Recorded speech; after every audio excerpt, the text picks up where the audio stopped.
In the last day, you judged a stranger's intelligence, their honesty, and how far to trust them, without hearing them say a single word. You walked past someone, and in under a second, your brain filed them. Sharp or not, safe or not, someone or no one. You didn't decide to. You don't even remember doing it. And you built that entire verdict out of almost nothing. A face, a posture, the cut of a jacket. Here's the unsettling part. That one tiny signal didn't just form one judgment. It quietly colored all of them. And tonight you're going to watch your own mind do it, catch the exact moment it happens, and walk away with one question that pulls the whole trick apart. It's called the halo effect, and the name is almost too gentle for what it does.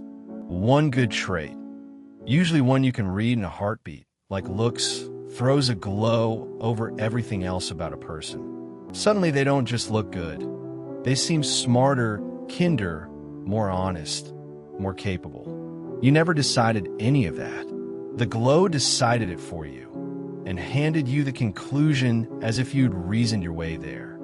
You can watch this happen in the very first study of it, over 100 years ago. Army officers were asked to rate their soldiers on a list of separate, unrelated qualities: physique, intelligence, loyalty, leadership. The score should have been scattered. A strong man isn't automatically a smart one, and a smart one isn't automatically a leader. Instead, they moved in near-perfect lockstep, high on one, high on all.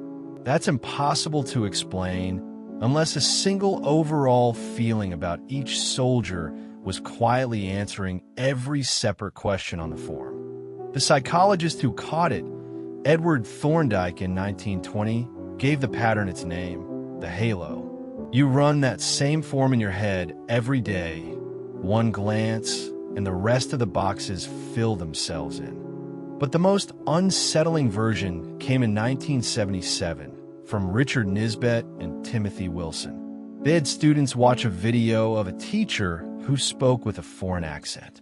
Half saw him warm and friendly. Half saw the very same man, same accent, acting cold and distant. Then the students rated things that had nothing to do with warmth, his appearance, his mannerisms, even how appealing his accent was. The ones who'd seen the warm version rated his looks and his accent as noticeably more attractive. Same face, same voice. The only thing that changed was how much they liked him, and that liking reached back and recolored everything else. Here's the part that should stop you. When the researchers asked the students whether their liking had shaped those ratings, they said no. Many were certain it ran the other way, that they liked the man because of his pleasant appearance. They had the arrow exactly backwards, and they could not feel it. That's the signature of the halo. It never feels like a bias. It feels like simply noticing what's there. Quick honesty check just to yourself. Bring to mind someone you instantly trusted or instantly wrote off in the first few seconds of meeting them. Hold them there. You'll come back to them. Because once you know the shape of it, you start seeing it run everything. The job candidate who just seemed sharp. And it turns out sharp mostly meant tall, well-dressed, with a firm handshake. The doctor whose confidence you quietly read as competence. The stranger whose profile you decided was kind, when really the lighting was just good. Researchers have found that more attractive people get judged as more intelligent and more trustworthy, get hired more often, and, in some studies of real courtrooms, even receive lighter sentences for the same offense. One visible trait, doing the work of a full background check you never actually ran. Think of the meeting where the loudest, most polished person in the room got believed. Not because their idea was better, but because they sounded sure. And the quiet person with the actually correct point got waved off because something about them read as junior. You know exactly who I mean because you've sat in that room. Nobody in it thought they were being shallow. Every one of them felt like they were judging the ideas. They were judging the glow. And here's the part that stings. in some room to someone, you are that person too, getting believed or getting dismissed on a glow that has nothing to do with whether you're right. And it isn't only people. A clean, beautiful website makes you trust the company behind it. A confident voice makes a shaky claim sound true. A single great first impression makes you forgive a dozen small warnings later. The halo runs in the dark direction too. One ugly trait can drip over everything else until a whole person or product feels rotten before you've checked a single fact. You don't weigh traits one by one. You catch a single mood and pour it over the whole. So why is your brain built this way? Because for almost all of human history, it was the smartest bet you had. You'd meet a stranger with a second, maybe two, to decide, friend or threat. You couldn't ask for references. So you read the cheapest signals available, the face, the bearing, the warmth in a voice, and let them stand in for everything you couldn't see.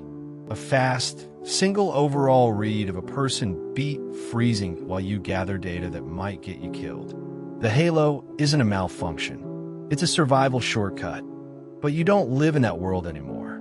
Now the faces are filtered, the headshots are professionally lit, the confident voice was rehearsed in a mirror, and the website was built by someone whose entire job is to manufacture the glow. Every signal your shortcut instinctively trusts can now be bought, staged, or faked. Your ancient one-glance read is being fed a world engineered on purpose to set it off. The shortcut didn't get worse. The signals got weaponized, and you're still reading them like they're honest.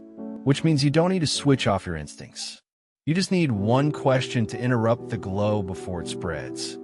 When you catch yourself with a strong, fast feeling about someone, stop and ask, what did I actually observe? And what am I only assuming from it? Pull the one real thing loose from the pile, it's dragging behind it. You saw that they're attractive. Good, that's one fact, and it tells you exactly one thing, that they're attractive. It says nothing about whether they're honest, or competent, or safe. You heard confidence. That's one fact too, but confidence is a feeling inside them, not evidence inside you. Try it right now on the person you pictured a minute ago, the one you instantly trusted or instantly dismissed. Ask, what did they actually do to earn that verdict? Most of the time, you'll find the conclusion was enormous and the evidence was a single glance. That gap is the whole trick. You will never stop your brain from throwing the glow. It fires faster than you can think. But you can learn to feel it land and to ask the one question that separates the trait from the story you've wrapped around it. So the next time someone seems trustworthy in a heartbeat, the honest move isn't to ignore the feeling. It's to notice it and then quietly ask, trustworthy based on what? That gap between the one thing you saw and the whole person you concluded is exactly where the halo lives. And the moment you can see the gap, it stops getting to decide for you. If this made you trust your snap judgments a little less, good. That's the gap opening up. Hit subscribe. A new one every week. How your own mind quietly tricks you.